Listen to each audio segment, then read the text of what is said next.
Two birds fly off the top of two different buildings at the same time and the same speed.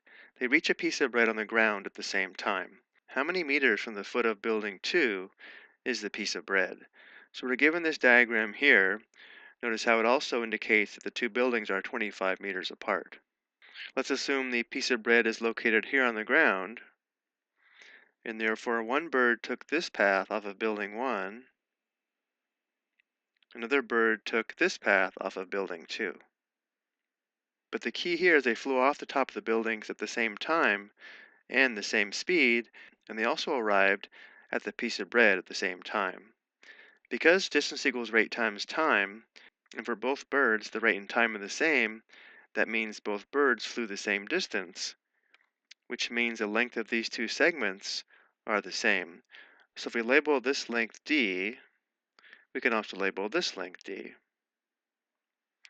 Next, notice how we're also told that the two buildings are 25 meters apart, and our goal is to find how far the piece of bread is from the foot of building 2, which would be this length here, labeled x. So notice how if this is length x, and the distance between the two buildings is 25 meters, then the length of this segment here, or how far the bread is from the foot of building 1, would have to be the total distance of 25 meters minus x meters. So we can label this length 25 minus x. Now if that's confusing, let's look at a simpler example.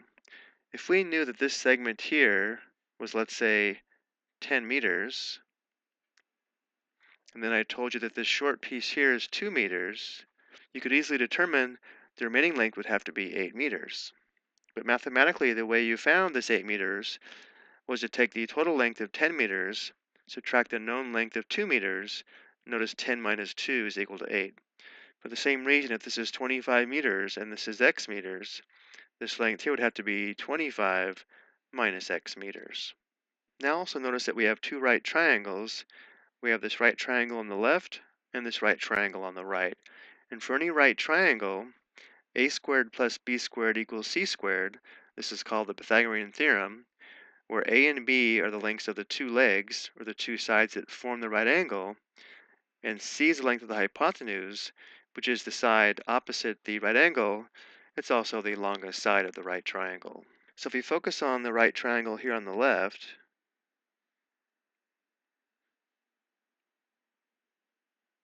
notice how the legs have a length of 25 minus x and 20. The length of this leg is the same as the length of the building, and the hypotenuse would have a length of d. And therefore, by the Pythagorean theorem, we can say that 20 squared plus the quantity 25 minus x squared must equal d squared. And now focusing on the right triangle here on the right, notice how the legs have a length of x meters and 15 meters, and the hypotenuse again has a length of d. And therefore 15 squared plus x squared must equal d squared. And now we'll solve this as a system of equations in order to determine the value of x. And let's do this on the next slide. We'll solve the system of equations using substitution. Notice both expressions on the left are equal to d squared, so what we'll do is form a single equation only containing x by substituting 15 squared plus x squared for d squared.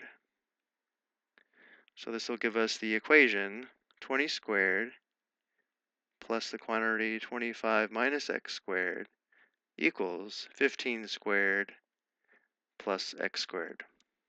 And 20 squared is equal to 400. Now there's no shortcuts here to square the quantity 25 minus x. We'll write out two factors of 25 minus x. When multiplying two binomials, we'll have four products, 1, 2, 3, and 4. And this is equal to 15 squared, which equals 225 plus x squared.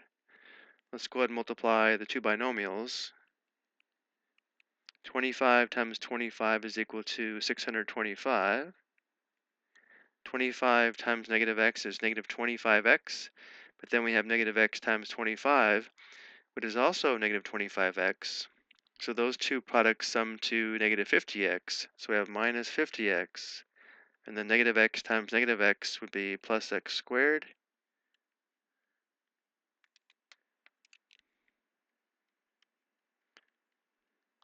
Notice how here, if we subtract x squared on both sides, the x squared terms simplify out. This would be 0 and this would be 0.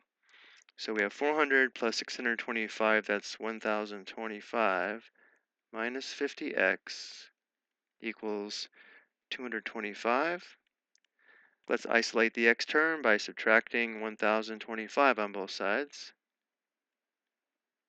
This should be 0, so we have negative 50x equals 225 minus 1025 is equal to negative 800. Dividing both sides by negative 50. And simplifying, we have x equals negative 800 divided by negative 50 is equal to positive 16. So going back to our diagram, we now know that the piece of bread is 16 meters from the base of building 2. Let's write that out as a sentence. Again, we now know x equals 16. Also notice how this length here would be 25 minus 16, or 9. But the question asked us to determine how many meters from the foot of building 2 is the piece of bread. So we'll say the piece of bread is 16 meters from the base of building 2. I hope you found this helpful.